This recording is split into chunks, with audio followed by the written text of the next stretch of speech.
Hello friend, emergency caesarean section. Caesarean की खोज किस लिए हुई है? सिजेरियन की खोज इसीलिए हुई है कि मदर को और बेबी को कुछ कॉम्प्लिकेशन से बचाया जा सकता है, और अगर हम सही वक्त पर सही डिसीजन ले लें तो जो आने वाली कंडीशंस है, मैटरनल कंडीशन है या फीटल कंडीशन से, बैड होने से, पुअर होने से बचाया जा सकता है। कभी कभी ऐसा होता है, नॉर्मल लेबर चल रहा है, पेशेंट को दर्द भी अच्छे आ रहे हैं, पेन्स अच्छे आ रहे हैं, डायलिटेशन भी फुल हो चुका है और बच्चा हेड रोटेट नहीं कर पाया या डिसेंट नहीं हो पाया। ऐसी कंडीशन में डॉक्टर्स आपको एडवाइस कर देते हैं कि नहीं हो पा रहा है, सिजेरियन सेक्शन लेना पड़े। ऐसी कंडीशन को हम बोलते हैं ऑब्स्ट्रक्टेड लेबर। कभी कभी पेशेंट्स बहुत इजीली यस कर देते हैं, कभी कुछ पेशेंट्स बोलते हैं कैसे भी करके आप नॉर्मल डिलीवरी करवाइए मैडम, पेन्स भी आ रहे हैं, दर्द भी आ रहे हैं, और ऐसी कंडीशन में फिर वो जो बेबी का आउटकम है वो काफी बैड हो जाता है और बच्चे को कुछ कॉम्प्लिकेशंस जो लाइफ लॉन्ग रह सकते हैं वो आने का रिस्क रहता है। कभी कभी मदर बेबी दोनों कॉम्प्रोमाइज होने का खतरा रहता है। तो कब कब आपके डॉक्टर्स आपको इमरजेंसी सिजेरियन सेक्शन का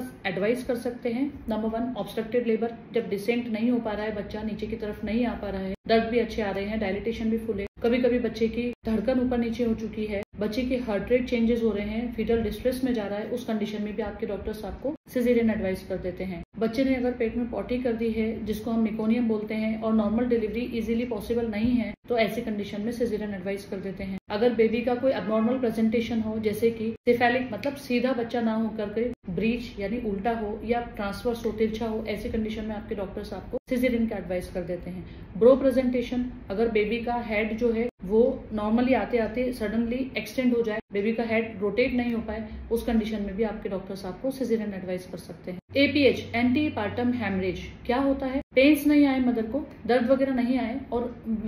मदर को ब्लीडिंग स्टार्ट हो गई, प्रोफ्यूज ब्लीडिंग, उस कंडीशन में इमरजेंसी सिजेरियन आपके डॉक्टर्स आपको एडवाइस कर देते हैं। तो इसीलिए जितनी भी हाई रिस्क प्रेगनेंसीज हैं, जैसे कि आईवीएफ ट्रीटेड है, बच्चा दवाइयों से लगा है, या लॉन्ग बर्थ इंटरवल है, काफी समय बाद बच्चा लगा है, या कोई हाई रिस्क प्रेगनेंसी जैसे कि अनकंट्रोल्ड बीपी या शुगर या थायराइड का इशू है, उस कंडीशन में बच्चे का और मदर का कोई खराब प्रोग्नोसिस होने को बचाने के लिए डॉक्टर्स आपको सिजेरियन का एडवाइस कर देते हैं। इसीलिए जितनी भी हाई रिस्क प्रेगनेंसीज हैं, जैसे कि infertility treated, preterm baby, uncontrolled hypertension जिसको हम गेस्टेशनल हाइपरटेंशन बोलते हैं, अनकंट्रोल्ड डायबिटीज मेलाइटस जिसको हम गेस्टेशनल डायबिटीज मेलाइटस बोलते हैं, या रिकरेंट अबॉर्शन की हिस्ट्री रही है, बार बार बच्चे खराब होने की हिस्ट्री रही है, या बच्चा ब्रीच है या ट्रांसवर्स लाई है, तो इन सारी सिचुएशन से बचने के लिए कभी कभी आपके डॉक्टर्स प्लान्ड सिजेरियन भी बोल देते हैं आपकी सोनोग्राफी और आपकी जांचें देखकर। ये प्लान्ड सिजेरियन से मतलब इलेक्टिव सिजेरियन का फायदा क्या होता है कि जो अनप्रिडिक्टेबिलिटी होती है उससे हम बच जाते हैं। फॉर एग्जाम्पल, नॉर्मल लेबर आ रहा है, नॉर्मल दर्द आ रहे हैं, सब अच्छा आ रहा है, सडनली बच्चे की हार्ट रेट जो है वो फ्लक्चुएट हो जाती है, कभी कभी दर्द अच्छे आ रहे हैं, फॉर एग्जाम्पल बच्चे के आसपास पानी ज्यादा है, पेन्स आए, रास्ता भी खुला, बट बच्चे का हेड जो है वो एंगेज नहीं हो पाया, कोड एक्सीडेंट, अम्बिलिकल कोड बाहर की तरफ आ गई,